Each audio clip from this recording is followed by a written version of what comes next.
This is the Crime Cafe, your podcasting source of great crime, suspense, and thriller writing. I'm your host, Debbi Mack. Before I introduce my guest, a quick reminder that the Crime Cafe 9-book set and Crime Cafe short story anthology are available for sale at all major online retailers, and some minor ones too. In any event, just go to my website, debbimack.com, and click on Crime Cafe, where you'll find the buy links, as well as ways to subscribe to the podcast. And with that said, I'm thrilled to have on my program today one of my old writers group buddies and a great mystery author, as well as a master thespian, Ray Flynt. Hi, Ray. I'm very glad to have you on today. It's awesome, and thanks for being here. Well, it's great to be with you, and we do have a history, even though you're barely out of college and I'm 39 again. We do go back a few years. And I have fond memories of that writers group in Maryland for many, many years. We miss you. It really kind of crystallized my writing, that group. It's a great group, and I'm glad to be a part of it. And we miss you and think of you often. And at least I do. And your first mystery, I remember reading parts of that, I believe. Absolutely. Unforgiving Shadows. Unforgiving Shadows. Yes, it seems to set up. It kind of seems to set up Brad Frame's backstory for kind of like the whole series. That kind of carries him through the whole series in a sense. Was that intentional? Yes. Although it was not the first Brad Frame story that I wrote. Ah, okay. First one that I wrote was entitled Grateful Husband, Loving Wife. And it was not good, plain and simple. However, I thought when I finished it, it was a masterpiece, First of all, it was only about 40,000 words. It was not, some might debate whether I'm a good writer now, but I was not a good writer back then. And I rediscovered my manuscript for that book about 10 years after I'd written it. And I started to read, I thought, oh my God, this is just absolutely awful.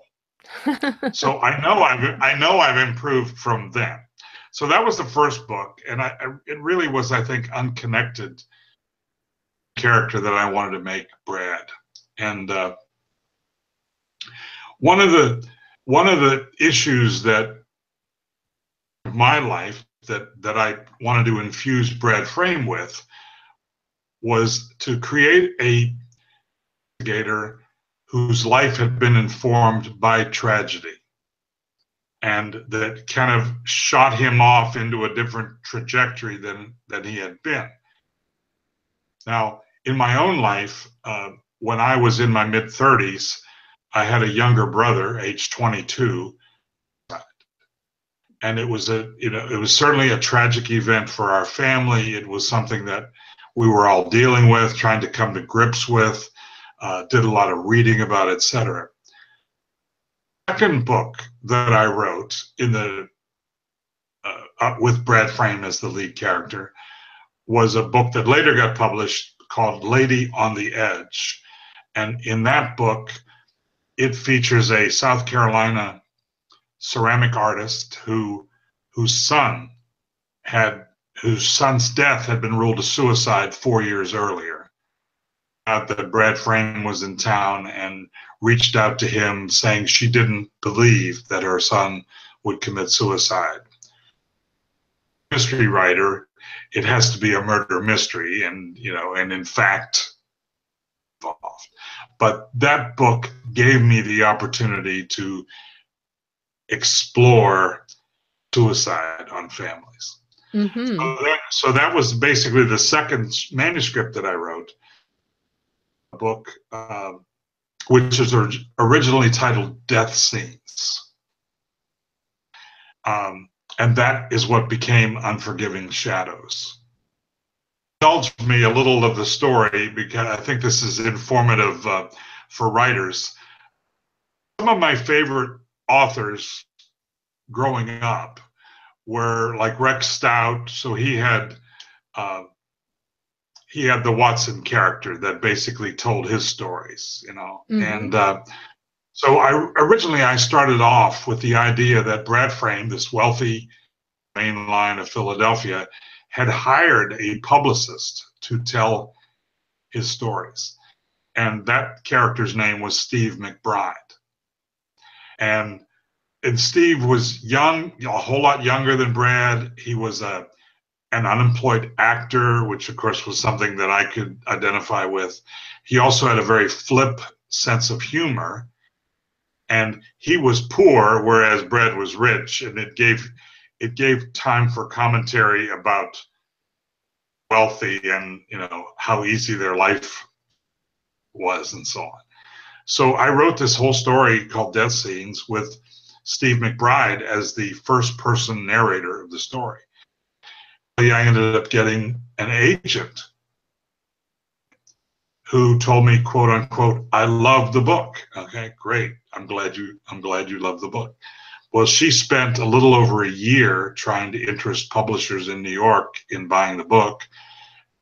And after, I think it was 15 months or whatever, she came back to me and she said, Ray, I've exhausted most of the publishers. She said, maybe you need to go back and do what a couple of the editors had suggested, and that is that they felt Brad Frame was too distant because I was using this other narrator. So maybe you need to go back and revise your book, third person Brad Frame's viewpoint. And I did. And that took 7 months. I mean, you don't just change first person to third person overnight, you know. Plus, at that point, I didn't need Steve anymore, so I eliminated his character.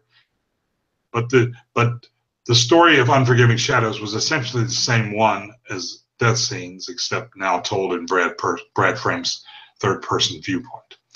And that's the book that eventually was published by Five Star in 2005. Mm-hmm. Thus, my first published book in the Brad Frame series. So then I had Lady on the Edge, fully completed, and guess who the narrator was for that? Steve McBride. and I had 2/3 of another book called Transplanted Death, the narrator of which was Steve McBride. So I had 1 2/3 books that I then had to go back and completely rewrite to put it in Brad Frame's third person. Whoa.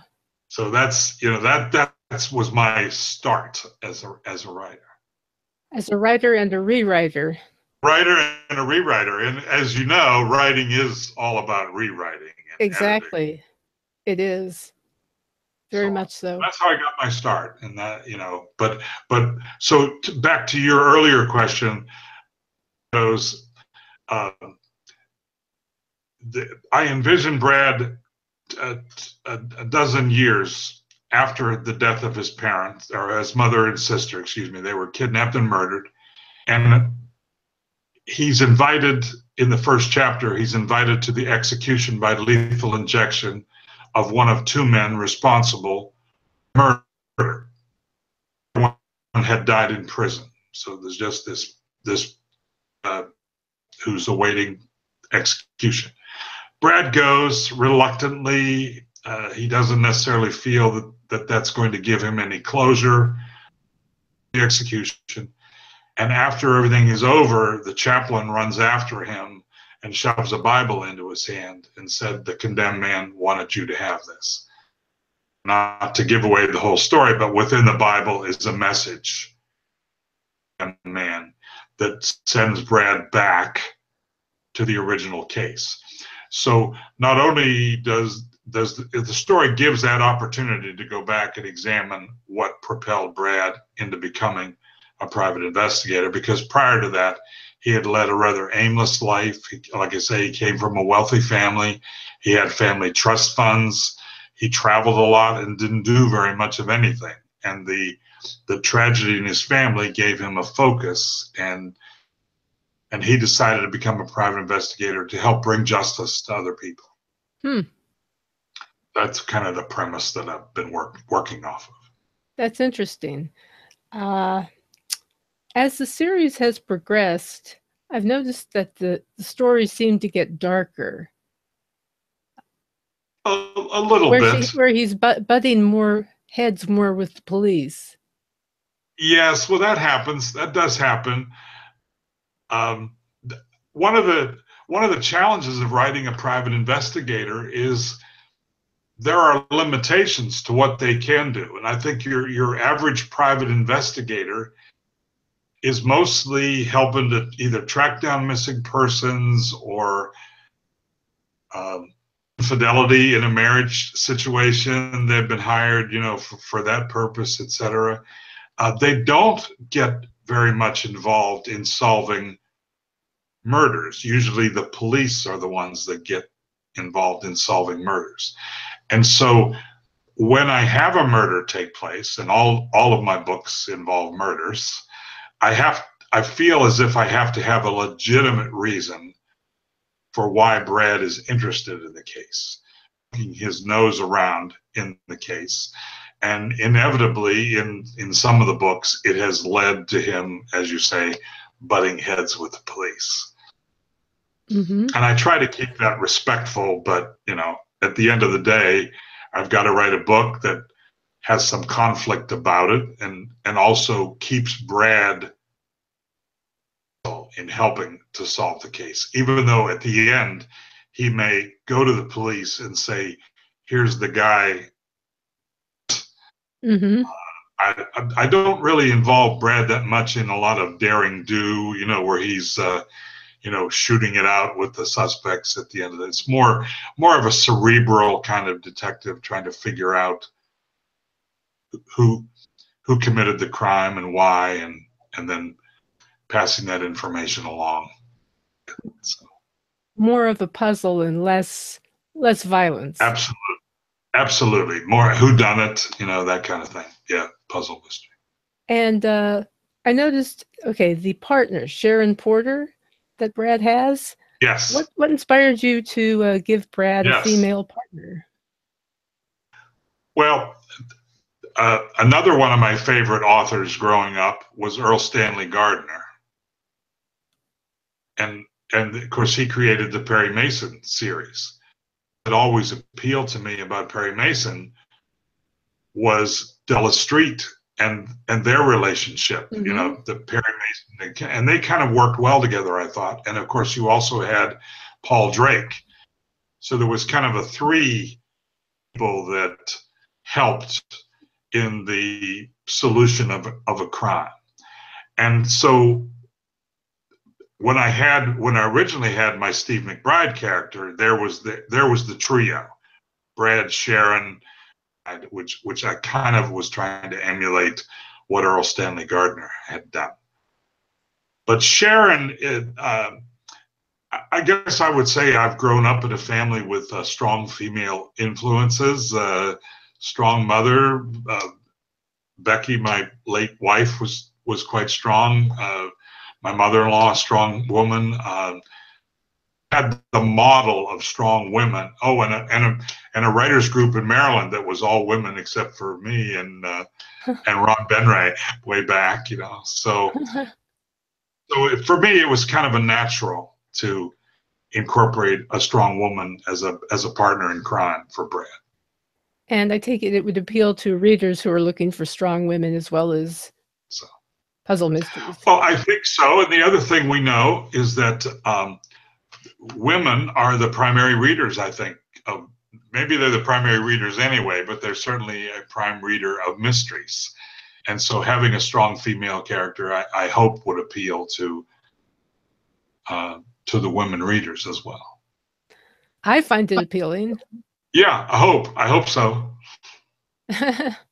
It's interesting. In my very first book, when Unforgiving Shadows came out, and even though I had incorporated near the end a potential love interest for Brad, who does periodically continue within the series, that Beth, his girlfriend in book one, and eventually they get engaged.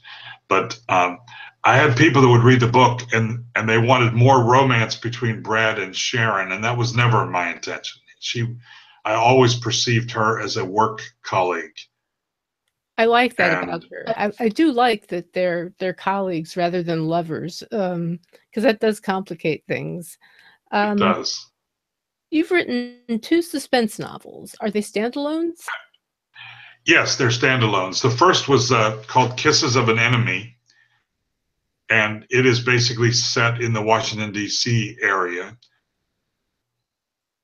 The inspiration involves an aide to a congressman that napped, and then demands are made on the chief of staff in the congressional office that he do something in exchange for her safety. So that's the premise of the book. One of the formats that I used in creating that book was basically to create different viewpoint characters.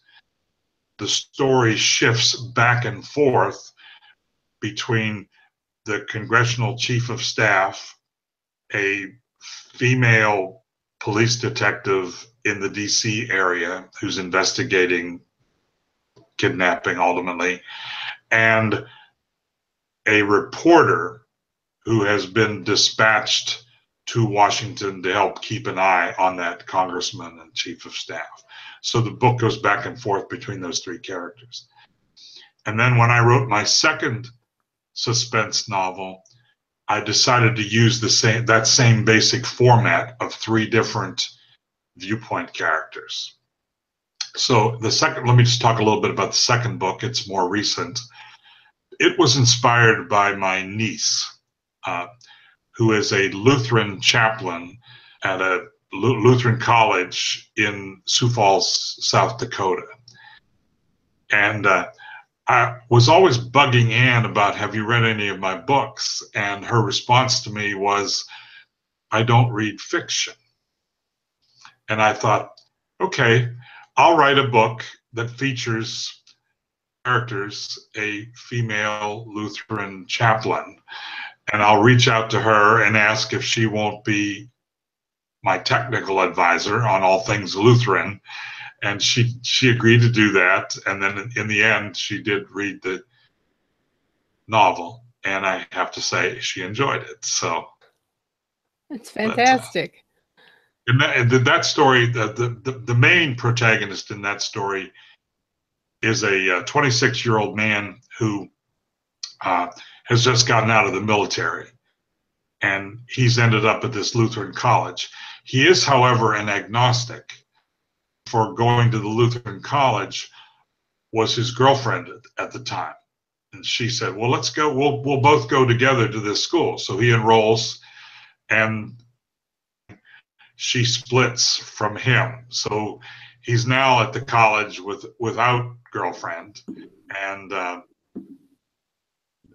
there ends up being a relationship that develops between him, an agnostic ex-military guy, and the chaplain. So kind of enabled me to do some fun stuff there. That's cool. Along with having mystery elements throughout. So. Of course. Tell us about your latest book then, in the Brad Frame series. This book is called Yard Goat. And one of the aspects of the Brad Frame character is he has a fascination with trains, both big size regular trains, but also model trains. And again, being the wealthy guy that he is, where the entire attic set, and it was given to him initially. He's expanded upon it over the years, but it was initially given to him by his parents. And so yard goat is a train term, and it's basically slang for a switching engine in a train yard. So the setting for this particular book a lot of it is in Baltimore at the train museum there. There is a yard goat that features in the overall story. But one of the interesting aspects of the story for me was that I decided to go back and write a story Brad Frame's career, so that time-wise, it's actually before the events in Unforgiving Shadows, and it's before he pairs up with Sharon Porter. So Sharon is not a featured character in that book. And also the book takes place in the weeks right after 9/11, at a time when I think perhaps the last time that our country was together, perhaps only for 3.5 weeks we were together. But, I wanted to go back and explore that, in part because I believe anybody, certainly that was around back then, remembers what they were doing, how they felt about the country. It's an opportunity to kind of explore that along with the mystery elements that are incorporated in the book. Interesting. That's the latest. Okay. Who would you imagine playing Brad Frame if your books were made into a movie or TV show? Well, it's interesting. I was kind of prepared for that question because we had a little bit of a conversation about it. And I was telling you that way back when I first started writing this character back in the late 80s, I was thinking about the actor Tim Daly, who's the brother of Tyne Daly, but he's a little too old now actually to play Brad Frame. So I've been thinking about it, and I think perhaps the actor Ewan McGregor might be a good person to play Brad Frame. Interesting. Very interesting. And I only came up with that anticipating your question. And I go to bed every night praying for that Brad Frame TV series or the movie or whatever, You never know. Will lightning strike? Yeah. And I know you're a great screenwriting fan. That's something you enjoy. I've been into that for a few years now. Yeah. And wouldn't it be amazing to see, I enjoy writing the books. I don't necessarily think that I would be good as a screenwriter, but wouldn't it be amazing to see somebody take a book and turn it into a screenplay? I have done that. Now, when I write... I've done it with my own book. I did it with my own book. You did? So, I did, yes. Okay. Any prospects for that? You're still peddling? I was actually a producer asked me to do it. Wow. Yes, a local producer here in Maryland who... That's tremendous. Yeah, it's all part of what might be the process of bringing a movie out. But you know how that goes. I mean, these things can fall through and so on and so forth.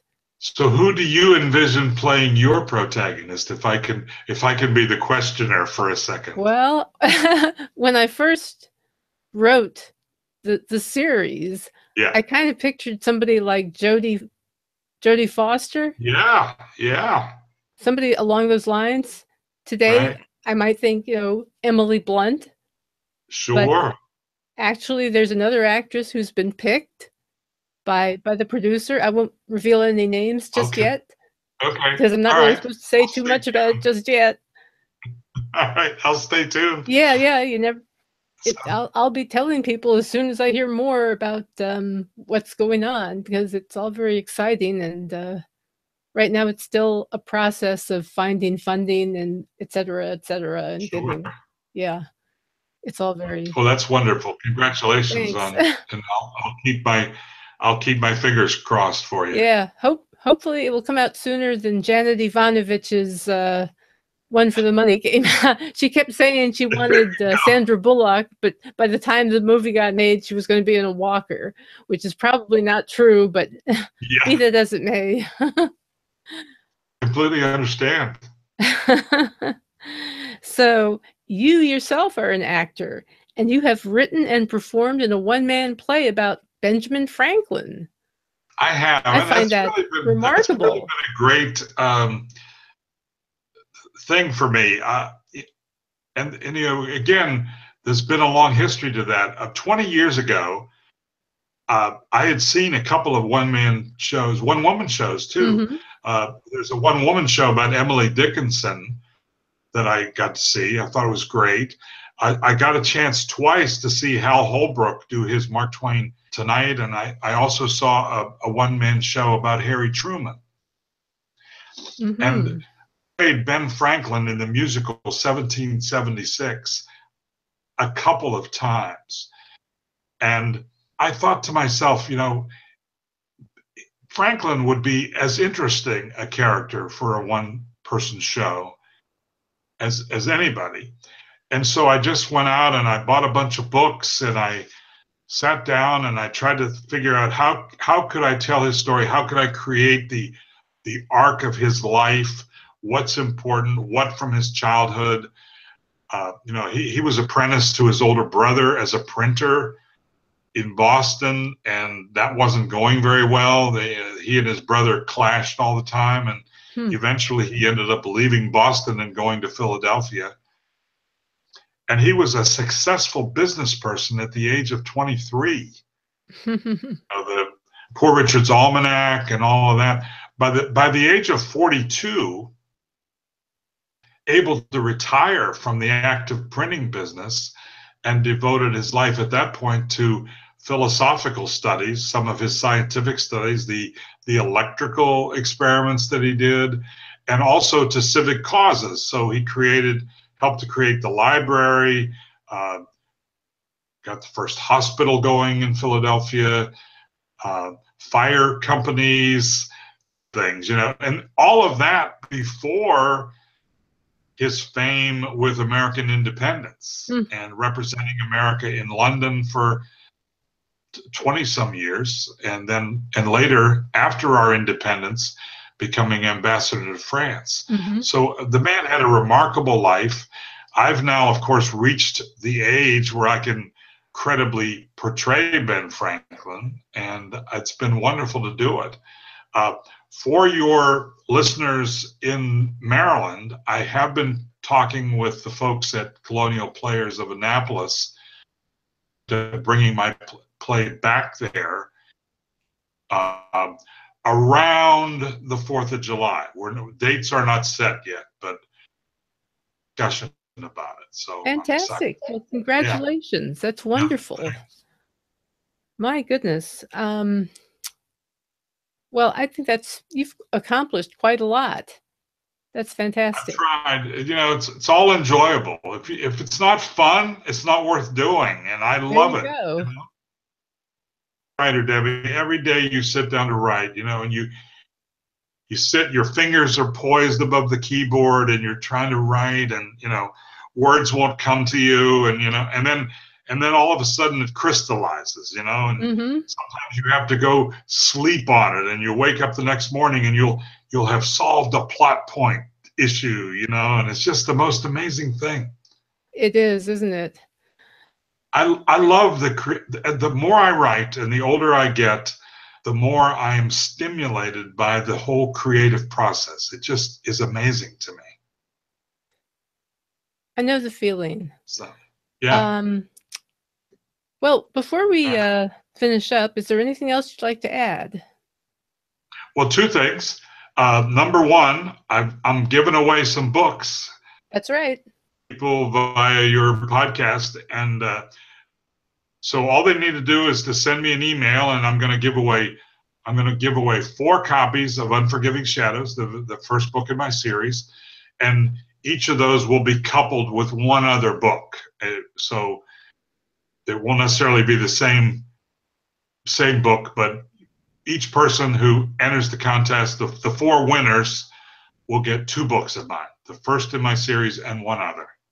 And how do they enter? So that's the one thing I want to mention. Pardon? How do they enter? All they need to do is to send me an email at ray@rayflynt.com, and Flint is spelled with a Y, Flynt. Just put contest on the subject line, and Do you normally provide a deadline to people when they need to do that by, like Yes. 10 days after? I would say in this case, because January 9th, perhaps? That sounds fine. Okay, yeah, January So after 9th. January 9th, I'll look at all the entries and I'll pick 4 winners and so Okay. that'll be great.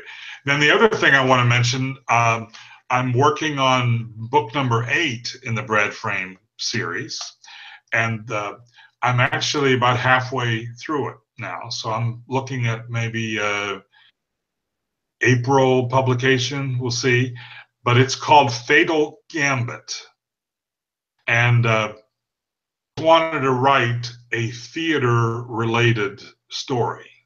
Mm. And I've just been trying to figure out something that's, I mean, obviously a death on stage is kind of, when it comes to a theater related story, trying to figure out how I can make it slightly different, and there'll still be a death on stage, but part of what fascinates me about writing this story is the play within the story.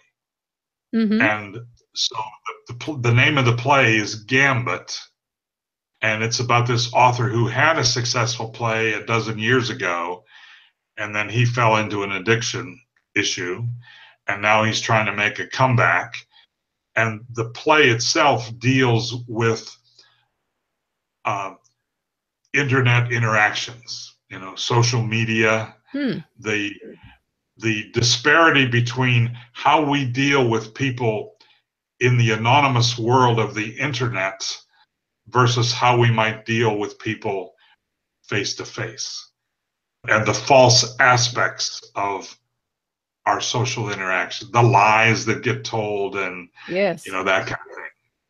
Yes, that's a very timely subject. I mean, some of the issues we've seen about like online bullying and stuff like that, and oftentimes it doesn't necessarily know who's doing it, but it still affects them, right? And so on. So I want the play within the story is exploring those aspects. Sounds like a very timely topic and an interesting story. I think it is. So. Okay. I appreciated the chance to be with you, Debbie. It's great, and think about buying one of my books and give it a chance. My first book is only 99 cents as an e-reader, and the others are only $2.99. So. Okay, well, that's very reasonable, and people should give it a chance because it's a very good book and a very good series. Thank you very much, Debbie. You're very welcome. And on that note, I will only say, please enter the giveaway for Ray's books, because you get Unforgiving Shadows plus a delightful surprise in addition to that. And you can buy also the Crime Cafe books at my website, debbimack.com. Just go to Crime Cafe on my website and click on the link there. And in the meantime, we'll finish up for now. But in the meantime, happy reading, and I will talk to you in 2 weeks.